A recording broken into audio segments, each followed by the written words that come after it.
সেদিন আখিরাতের ময়দানে মানুষের অবস্থা হবে দুইটা।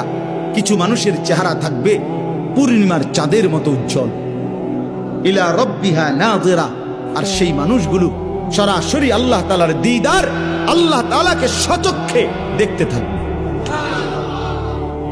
ওয়া বুজুহুন ইয়াওমাইদিন বাসিরা, কিছু মানুষের চোখ, কিছু মানুষ হবে সেদিন চেহারাটা মলিন, বিমর্ষ, কালো, কুৎসিত হয়ে যাবে।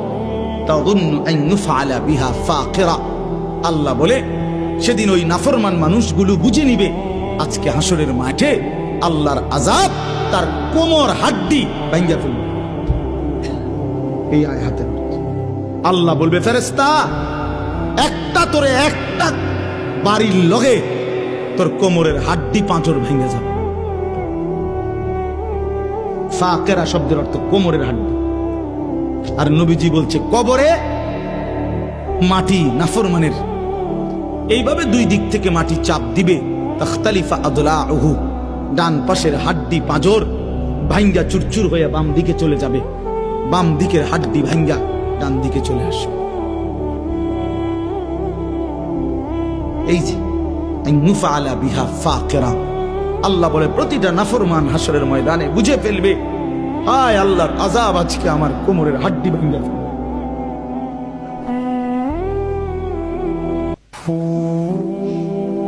আল্লাহ মাফ করে দেন। কাল্লা ইযা বালাগাতিত তারাকি, আল্লাহ বলেন হায় নাফরমান, মৃত্যুর সময় তোমার রূহটা কণ্ঠনালীতে চলে আসবে। ওয়াকিলা মান রাক, আত্মীয় স্বজন বলবে হায় তাকে এখন ঝাড় দিবে কে, ফুক দিবে কে?